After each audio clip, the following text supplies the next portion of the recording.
Egipto no siempre fue la civilización poderosa, rica y segura que solemos imaginar cuando pensamos en pirámides, templos monumentales y faraones todopoderosos. Hubo un tiempo largo y oscuro en el que el país del Nilo estuvo dividido, debilitado y sometido por gobernantes extranjeros. Un tiempo en el que el faraón dejó de ser señor de las dos tierras y en el que la propia identidad egipcia estuvo seriamente amenazada. Ese tiempo es el mundo en el que nace Ahmose I. Para comprender quién fue Ahmose y por qué su figura marca uno de los momentos más decisivos de toda la historia del antiguo Egipto, es imprescindible retroceder muchos siglos atrás, hasta el final del Imperio Antiguo. Tras los grandes reinados de Keops, Kefren y Miserino, Egipto había alcanzado una grandeza sin precedentes. Las pirámides no solo eran monumentos funerarios, eran símbolos de un Estado centralizado, capaz de movilizar recursos humanos y materiales a una escala colosal. Sin embargo, ese mismo sistema terminó volviéndose pesado, rígido y difícil de sostener. Con el paso del tiempo, el poder del faraón se fue debilitando. Los gobernadores provinciales, los nomarcas, comenzaron a actuar con mayor independencia. Las rutas comerciales se volvieron inestables, los recursos escasearon y la administración central perdió eficacia. Así comenzó el primer período intermedio, una etapa de fragmentación política, luchas internas y empobrecimiento generalizado.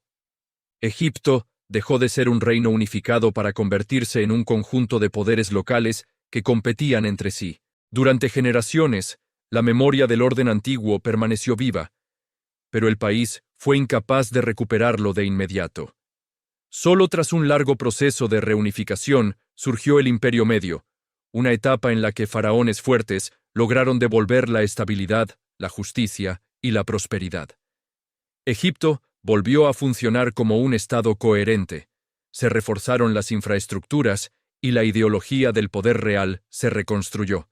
Pero incluso ese renacimiento tenía grietas. Hacia el final del Imperio Medio, nuevas crisis internas, problemas económicos y tensiones sociales debilitaron nuevamente al Estado. Fue entonces cuando pueblos extranjeros comenzaron a asentarse en el delta del Nilo. No llegaron como invasores violentos desde el primer momento. Se establecieron poco a poco, aprovechando la debilidad egipcia, integrándose en la economía local y aportando nuevas tecnologías. Estos pueblos serían conocidos más tarde como los Hyksos. Los Hyksos introdujeron cambios decisivos. Traían consigo el caballo, el carro de guerra y armas más eficaces. Mientras el sur de Egipto permanecía fiel a las tradiciones, el norte se transformaba rápidamente. Con el tiempo, los Hyksos consolidaron su poder en el delta y establecieron su capital en Avaris. Egipto quedó dividido en dos mundos muy distintos. Al norte, gobernantes extranjeros con tecnología avanzada. Al sur, dinastías egipcias debilitadas, refugiadas en Tebas, aferradas a la tradición y a la legitimidad ancestral. Por primera vez en siglos, Egipto vivía bajo dominio extranjero, pagaba tributos, aceptaba reyes ajenos, veía cómo el faraón ya no gobernaba todo el país. La humillación fue profunda y duradera. Sin embargo, el espíritu egipcio no desapareció. Se replegó, se endureció y esperó el momento adecuado. En Tebas surgió una dinastía decidida a resistir. Faraones, que aunque militarmente inferiores, nunca aceptaron el dominio hicso como legítimo. Entre ellos, destacó Seqenen-Ratao, un rey cuya muerte violenta quedó registrada en su propio cráneo, marcado por profundas heridas. Su final no fue el de un gobernante derrotado, sino el de un hombre que murió luchando. Su muerte encendió una llama que ya no se apagaría. Le sucedió Kamose, un faraón que dio un paso más. Kamose lanzó las primeras campañas abiertas contra los Hyksos. Sus victorias fueron limitadas, pero su mensaje fue claro y poderoso. Egipto no estaba dispuesto a resignarse. La guerra por la liberación había comenzado, aunque aún no estaba madura. Es en este contexto de guerra latente, humillación y esperanza donde nace Ahmose. Un joven príncipe que creció viendo a su país dividido, a su familia luchando y a su pueblo sometido. Ahmose no heredó un reino próspero ni estable. Heredó una causa histórica. Desde muy joven fue educado para la guerra y el gobierno. Aprendió no solo las tradiciones egipcias, sino también las tácticas de sus enemigos. Observó el uso del carro, del caballo y de nuevas formas de combate. Comprendió que para vencer a los Hicsos, Egipto debía adaptarse sin perder su identidad. La tradición por sí sola no bastaba. Era necesario aprender, evolucionar y responder con inteligencia. Cuando Kamose murió, Ahmose ascendió al trono siendo aún muy joven. Pero no era un faraón inexperto. Era un rey formado en la adversidad, consciente de la magnitud de su misión. Egipto no podía seguir dividido. Los Hicsos debían ser expulsados. El faraón debía recuperar su papel como señor de las dos tierras y restaurar el orden cósmico, el Maat, que había sido quebrado por décadas de dominación extranjera. La guerra que Ahmose estaba a punto de iniciar no sería una simple campaña militar. Sería una lucha por la identidad cultural, por la supervivencia política y por el renacimiento de Egipto como civilización. Lo que estaba en juego no era solo el control del delta, sino el futuro mismo del país del Nilo.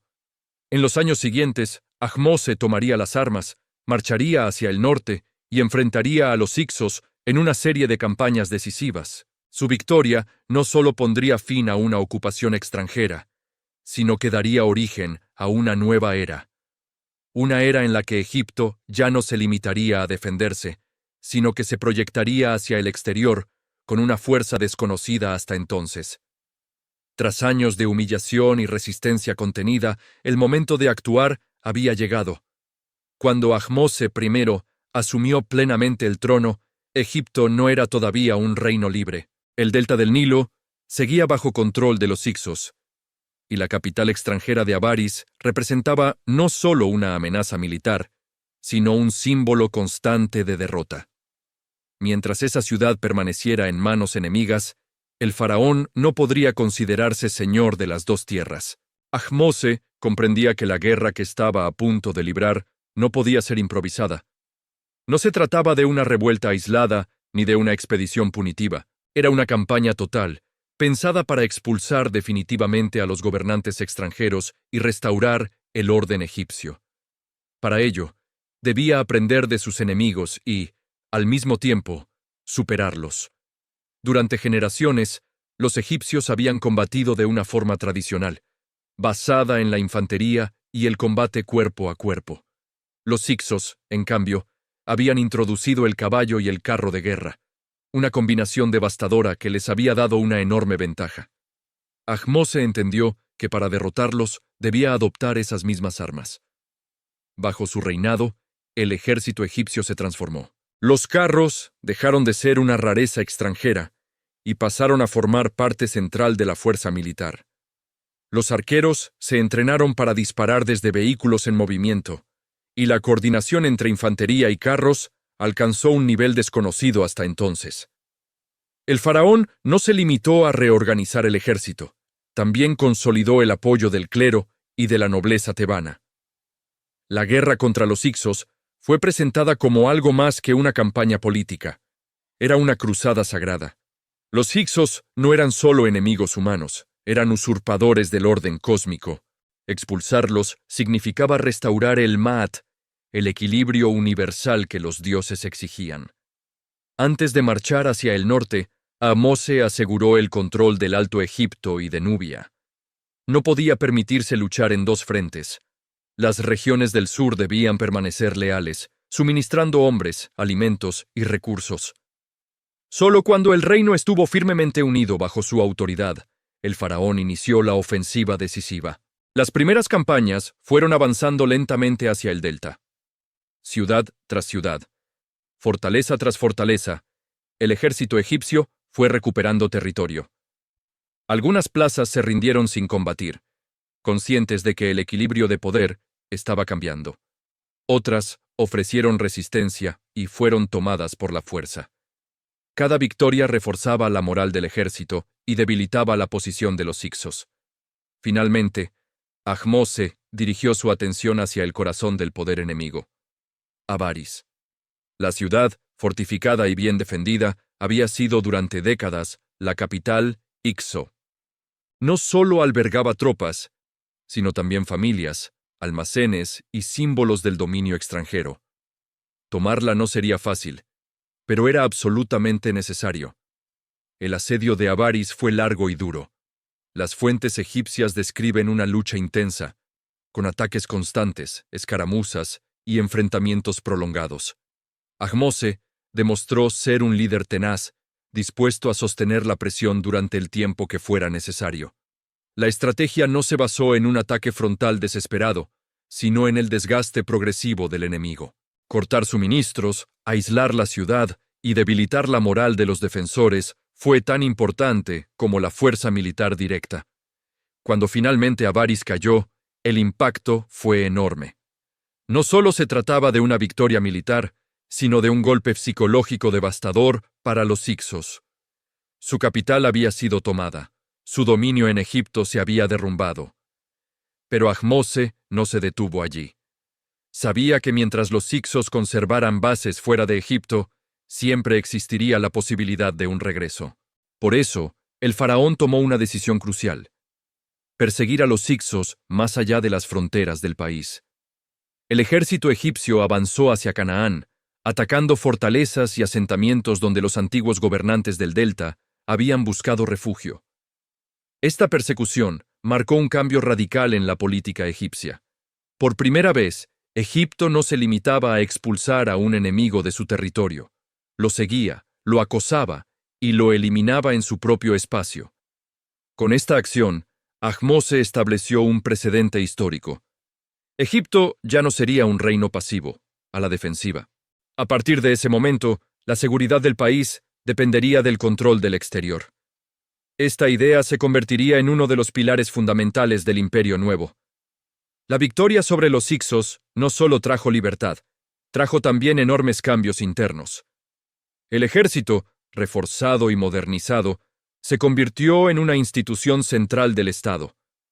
La guerra había demostrado que la supervivencia de Egipto dependía de la fuerza organizada y de la capacidad de adaptación. El faraón, como comandante supremo, emergía ahora como una figura militar, además de religiosa. Tras la expulsión definitiva de los hicsos, Ahmose regresó a Egipto como un libertador. Las celebraciones fueron inmensas. El faraón había restaurado la unidad del país, había vengado décadas de humillación y había devuelto a Egipto su orgullo. Pero Ahmose comprendía que la victoria era solo el principio. El país que había recuperado no era el mismo que había existido antes de la ocupación. La guerra había cambiado a Egipto para siempre. El ejército era ahora más fuerte, más profesional y más consciente de su poder. El faraón había aprendido que el aislamiento era peligroso y que el control de las fronteras debía extenderse más allá del Nilo. Ahmose no se conformó con celebrar su triunfo. Comenzó inmediatamente a pensar en la reconstrucción. Ciudades destruidas, templos dañados y campos abandonados debían ser restaurados. El país necesitaba estabilidad, orden y prosperidad tras décadas de conflicto.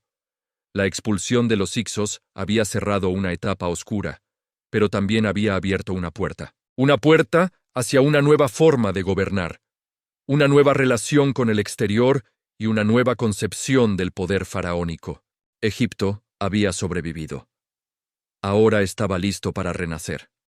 Tras la expulsión de los hicsos y la recuperación definitiva del delta, Ahmose I se enfrentó a una tarea incluso más compleja que la guerra: reconstruir un país profundamente transformado por décadas de ocupación, conflicto y fragmentación.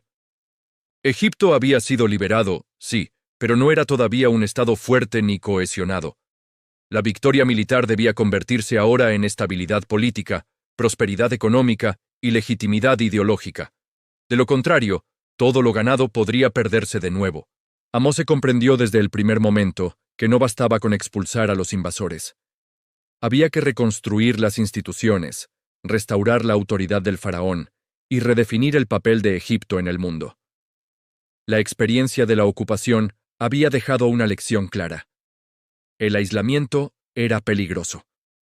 A partir de ahora, La seguridad del país dependería tanto de su fuerza interna como de su capacidad para controlar lo que ocurría más allá de sus fronteras.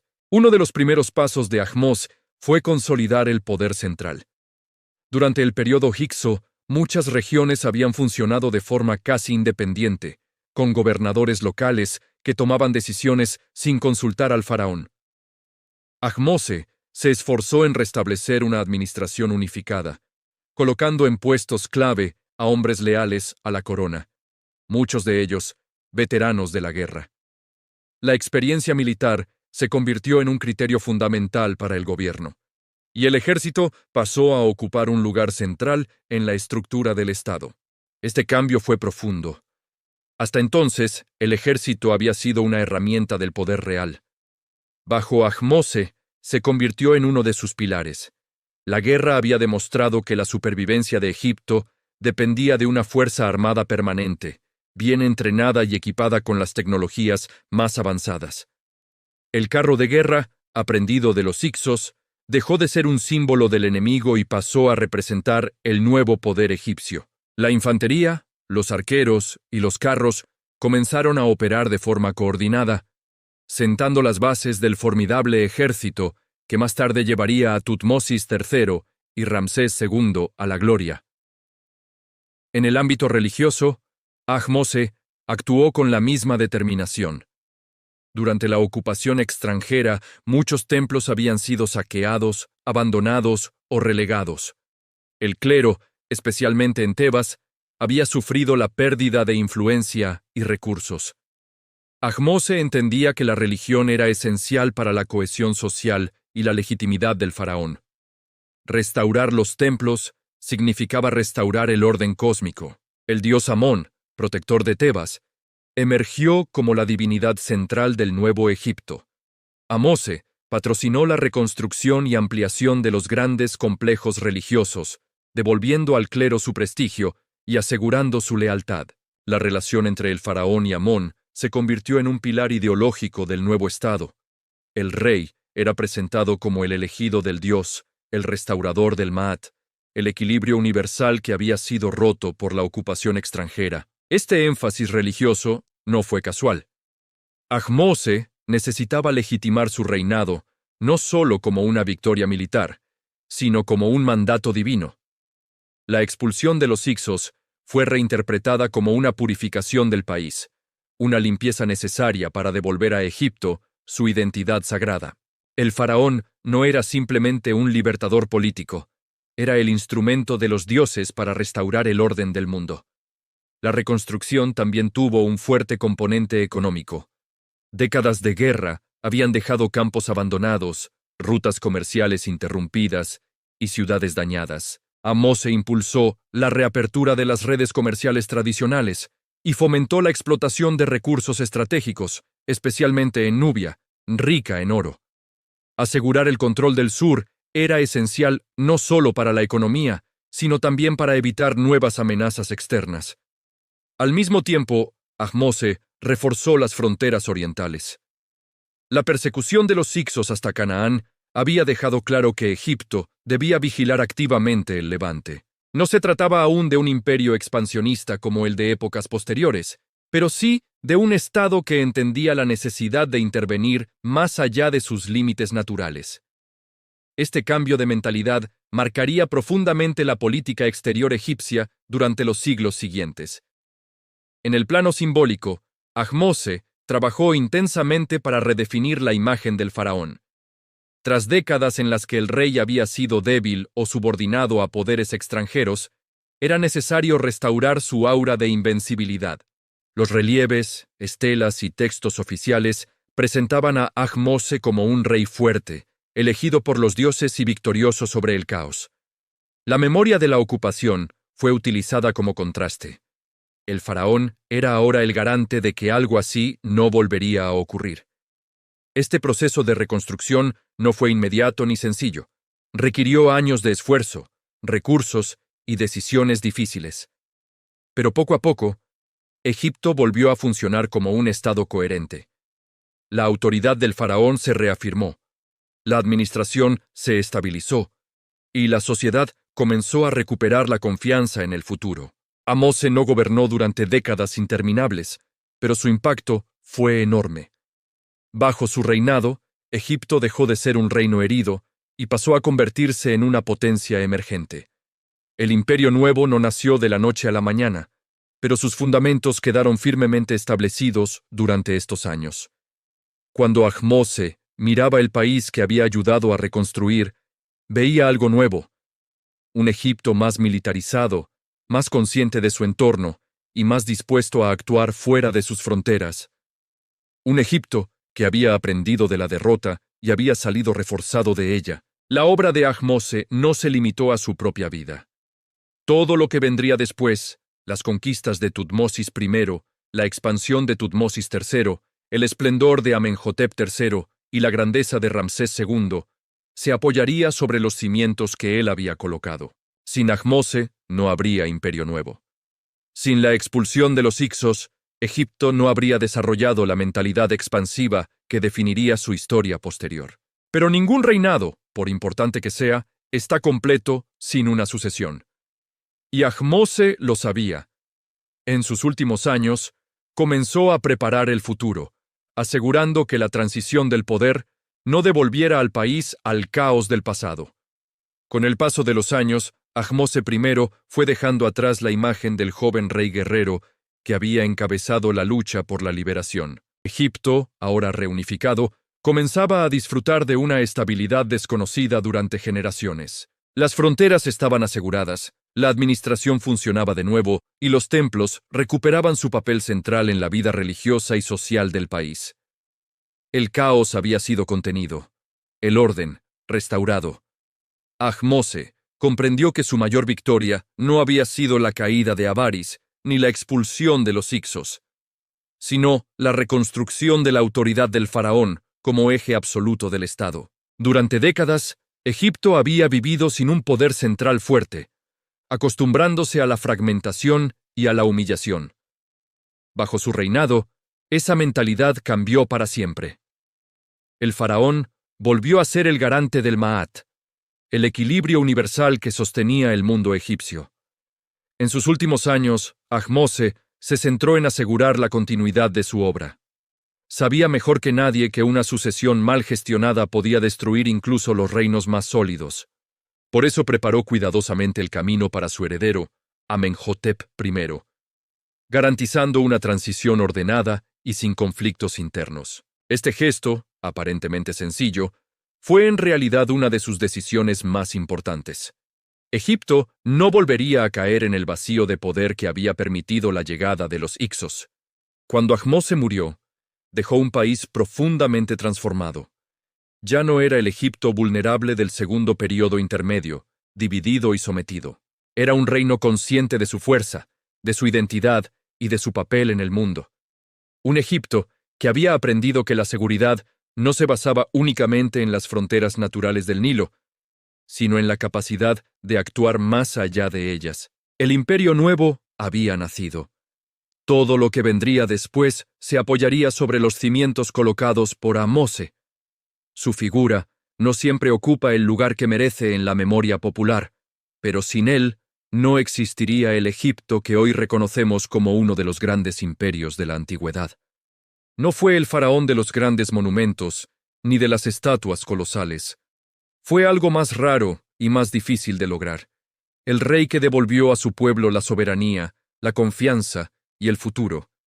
El hombre que convirtió una guerra de liberación en el inicio de una nueva era. Y así se cierra uno de los capítulos más decisivos de la historia egipcia.